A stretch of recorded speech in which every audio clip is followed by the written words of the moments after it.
Hi guys, and welcome back to another Wednesday Wonder. And a question I get often asked is, do I ever or have I ever used CineStill's Monobath film developer? And the answer to that question is, well, no, I haven't. And to be honest with you, I've never really been interested in using it either. I don't know whether it's the packaging or the word monobath, or whether it's the process behind it itself, just a simple dump in and dump out. Or even if they redesign the packaging to make it look a bit more tempting and call it Pucker Dev, I don't know, or maybe Dev and Go, a little bit like the exciting film that I've got coming out later on this year.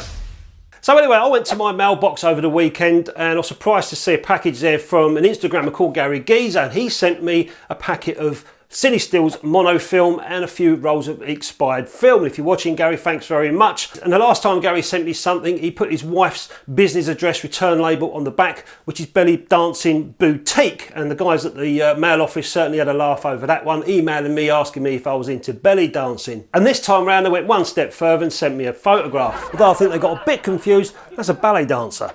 So before I start playing around with this monobath, I did put a poll out on the YouTube members area, on the SFlab channel, on the community area, and you guys kindly came back with your views on monobath.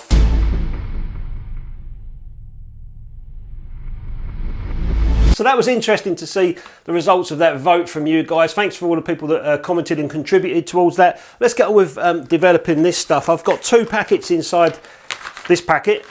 This is kind of like the advertising packet on the front. Inside I've got some instructions, and I've got part A and part B to mix. No hardship there. If you're used to mixing powders, then the instructions are pretty self-explanatory. I'll just read you what some of the instructions says on here. It's quite interesting, quite an interesting read. So it says, DF96 Monobath easily processes any standard black and white film at its native ISO. It is designed with traditional cubic grain emulsions in mind, such as FP4s, HP5s. Oh well, so far so good, whatever that means. So I'm going to take my photographs, shoot the T-Max film on some tulips that I've got, and then but anyway, let's crack on. Let's put part A into part B into a jug, make up my soup, take some photographs, get developing. Hopefully it'll come out right.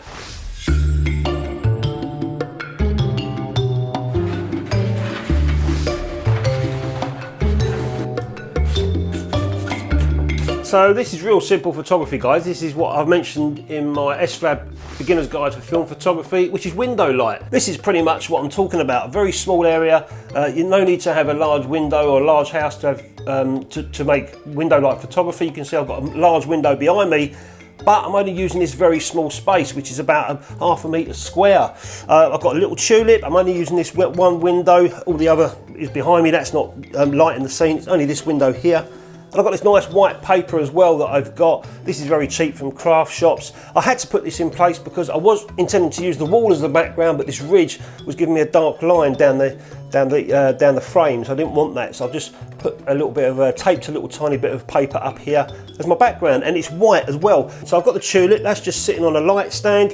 It's pretty much at the position that I want to take a photograph of. It's kind of slanting into the frame, and I'm shooting this portrait, which will work best, and if I want to cut it square in the darkroom, I can. It's up to me. And I'm going to use Ilford's FP4. It is a 2014 film. I'm not going to worry about any exposure compensation for it whatsoever. I'm just going to dump it in that monobath. Before I carry on, don't forget to subscribe to the channel and hit the bell so you get a notification next time I post a video. Cheers. So I'm going to just bring a little tiny piece of white card. It's actually the back of a photo frame that I'm using, just to illuminate this side very, very slightly, not too much. I still want that light to wrap around the tulip. It doesn't have to be the massive, most biggest area you've got. This is a very small space I'm working in.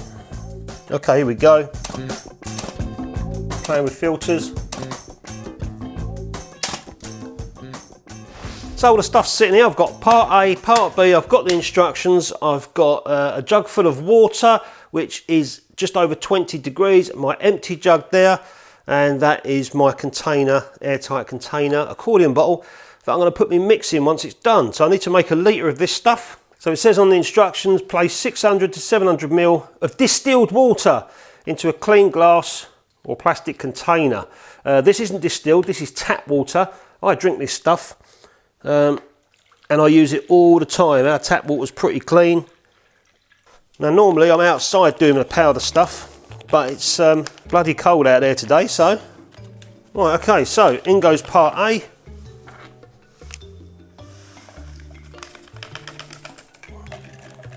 Start stirring it in, I suppose, until it goes clear. I'm just using my thermometer to stir, being very careful not to break it. Don't want all that mercury flying around the house. I know that I've got to do this until it's totally, fully dissolved. All the powder's dissolved. Okay, so I'm just going to go ahead and pour the rest of the liquid in, the water.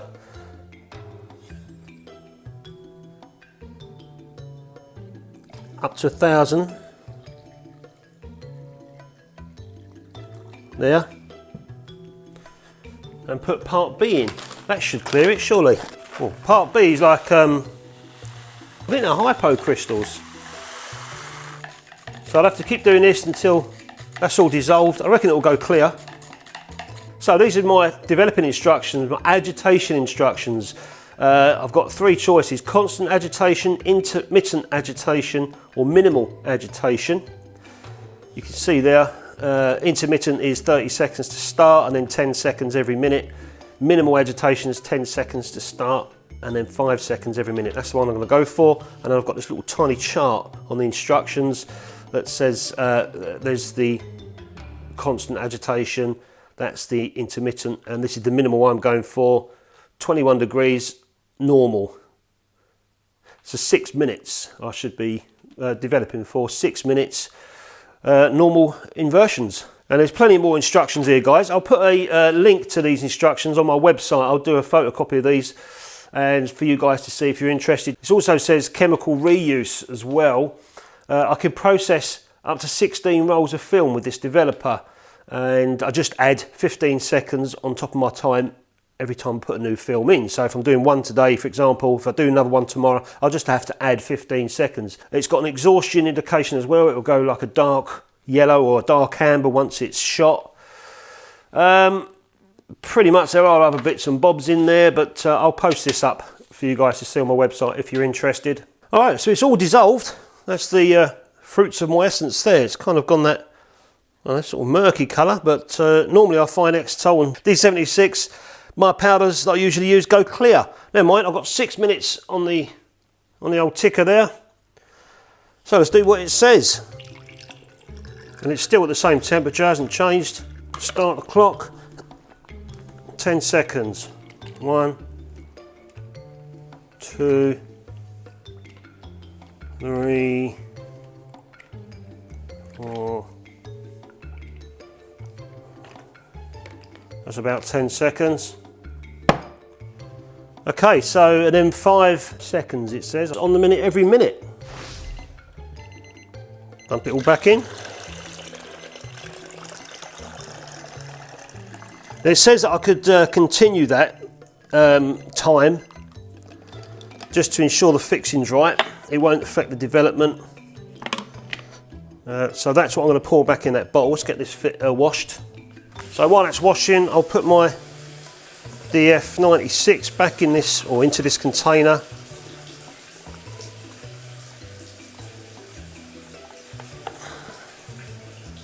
Put the lid on nice and tight, airtight, there you go. Used for another day.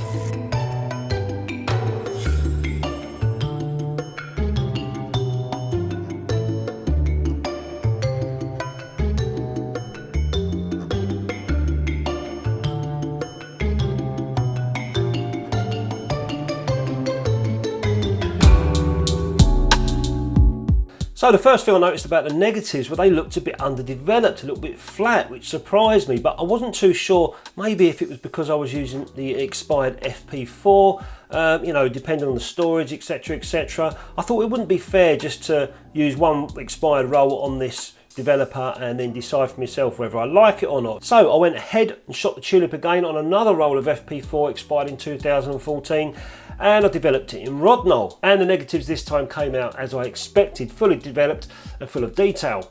And as I put the two side by side on the light box, you can see the difference straight away. I'm not quite sure what went on with the CineStill development, but it's certainly undeveloped. So I decided to crack on and make a 10x8 print in the darkroom of one of the negatives that was developed in the CineStill, which proved to be a little tiny bit tricky, and through experience I decided to throw in a contrast 5 filter and do some tests. So I've just done some test strips. You can see this is a test strip without any filters on the enlarger. This is with the Monobath developer, 2, 4, 6, 8, 10, 12. I just thought it just looked a bit too muddy, you know, and I know from experience that kind of thin negatives, underdeveloped negs, need a bit more punch. So I went on to the contrast 5 filter just to give it that little bit of extra pizzazz. Same sort of test strip again, 2, 4, 6, 8, 10, 12, and I come across around 10 seconds. I thought that might do, so I'd put another small piece of test strip over the lily itself, and that's what I've come up with. This was 10 seconds, contrast 5 filter. So I'm going to do a quick 10x8 print of this, see how it comes out.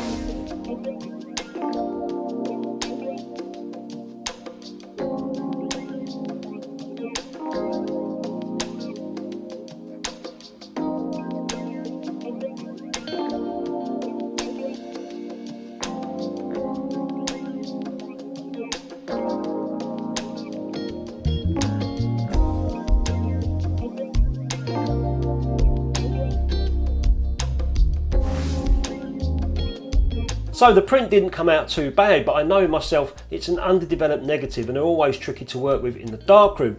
So I decided to make another print using one of the negatives from the Ortho batch.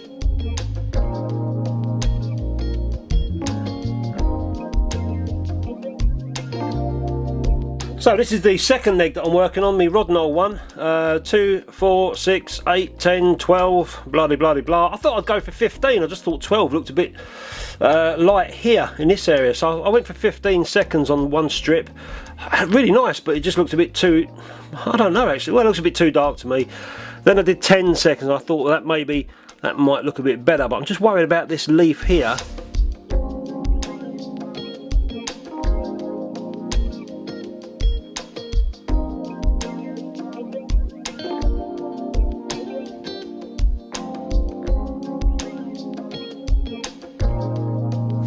And this time round the whole scene seemed a lot more pleasing.